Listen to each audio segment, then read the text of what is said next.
बिहार की मतदाता सूची अधिकतम शुद्ध मानी जाएगी। अब फेज 2 बारह राज्यों में या संघ शासित प्रदेशों में आरंभ होने वाला है। मुख्य चुनाव आयुक्त ज्ञानेश कुमार ने आज देश भर में एसआईआर की घोषणा की। बिहार में एसआईआर के सफल संचालन के बाद आयोग ने देश के सभी 36 मुख्य निर्वाचन अधिकारियों के साथ 2 महत्वपूर्ण सम्मेलन आयोजित किए। इन बैठकों में एसआईआर से संबंधित अनुभवों, तकनीकी प्रगति और भविष्य की दिशा निर्देशों पर भी व्यापक चर्चा की गई। पिछले एसआईआर की मतदाता सूची से मैनुअल भी और तकनीकी तरीके से भी दोनों स्तरों पर मिलान का कार्य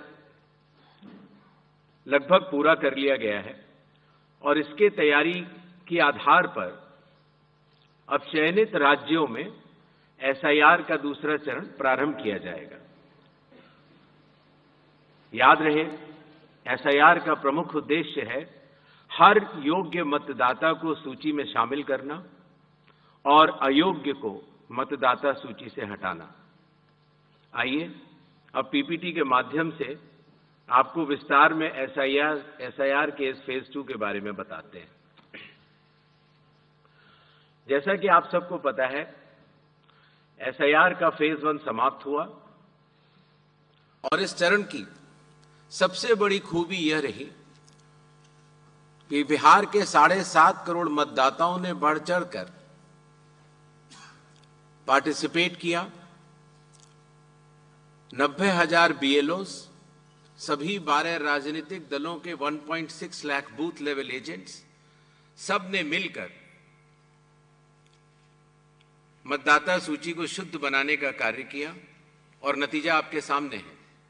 0 अपील्स, अर्थात बिहार की मतदाता सूची अधिकतम शुद्ध मानी जाएगी। अब फेज 2 12 राज्यों में या संघ शासित प्रदेशों में आरंभ होने वाला है।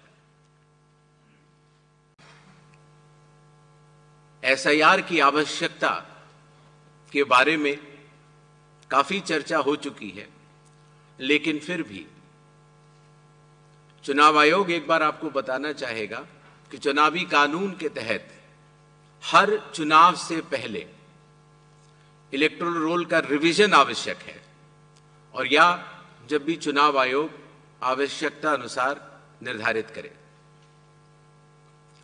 विगत कुछ दशकों से लगभग हर राजनीतिक पार्टी ने मतदाता सूची के शुद्ध न होने के ऊपर चुनाव आयोग को लगातार शिकायतें दी हैं।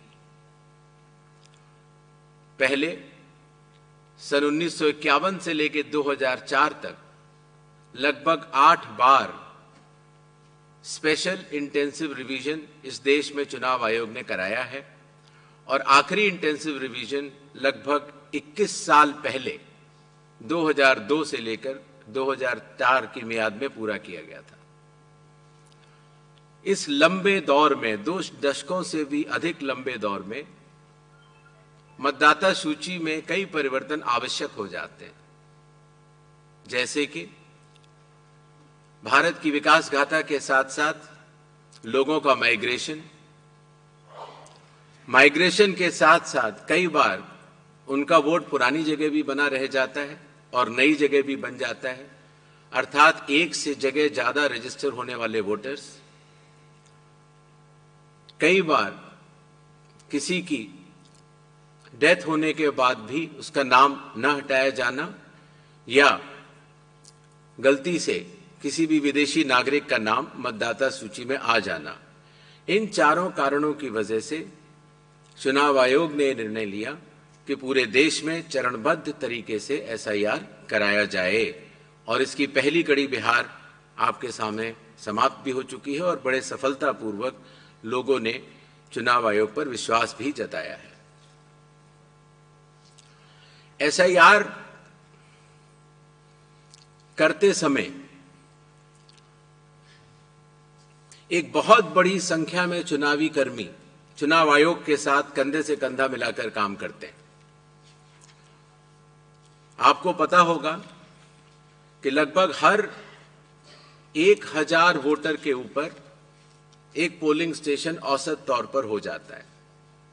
हर पोलिंग स्टेशन पर एक सरकारी कर्मचारी बूथ लेवल ऑफिसर के तौर पर कार्य करता है। एक विधानसभा क्षेत्र में 300 या 400 के बीच में लगभग पोलिंग स्टेशंस होते हैं और हर विधानसभा क्षेत्र में एक इलेक्टोरल रजिस्ट्रेशन ऑफिसर होते हैं। वो भी सरकारी कर्मचारी होते हैं और एसडीएम के स्तर के होते हैं और उनके अंडर में ये सारे बीएलओज कार्य करते हैं। इलेक्टोरल रजिस्ट्रेशन ऑफिसर को सहायता करने के लिए assistant electoral officer registration officers भी होते हैं, जो कि लगभग हर तहसील में एक या उससे अधिक होते हैं। ईआरओ एक सब डिविजनल मजिस्ट्रेट के लेवल का अधिकारी होता है, जिसकी कानूनी जिम्मेदारी होती है कि वो मतदाता सूची ड्राफ्ट तैयार करे, जनमानस से मिले हुए क्लेम्स एंड ऑब्जेक्शंस को रिसीव करे और उनके ऊपर एक निर्णय ले और उसके बाद एक फाइनल मतदाता सूची प्रकाशित करे। ईआरओ के इस निर्णय के बाद अर्थात फाइनल मतदाता सूची प्रकाशित करने के बाद अगर किसी भी सिटीजन ऑफ इंडिया को उस विधानसभा क्षेत्र में रहने वाले किसी भी मतदाता को अगर कोई भी अपील करनी हो तो वो उस जिले के जिला अधिकारी के पास कर सकता है और अगर वह जिलाधिकारी के निर्णय से भी असंतुष्ट हो तो उस राज्य के चीफ इलेक्टोरल ऑफिसर के पास अपनी सेकंड अपील दायर कर सकता है। यह मैं इसलिए आपको बता रहा हूं कि बिहार में सभी राजनीतिक दलों के साथ मिलकर जब एसआईआर हुआ, उसके बाद जो जिला मजिस्ट्रेट्स के पास अपील आई 38 जिलों में, वह 0 थी। अर्थात ईआरओ और इलेक्टर्स ने मिलकर और बूथ लेवल एजेंट्स ने मिलकर बहुत ही अच्छा काम किया।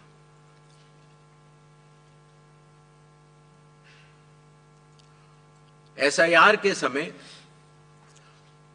ईआरओज और एईआरओज मिलकर सबसे पहला जो काम करेंगे वो इन्यूमरेशन फॉर्म्स को प्रिंट करेंगे।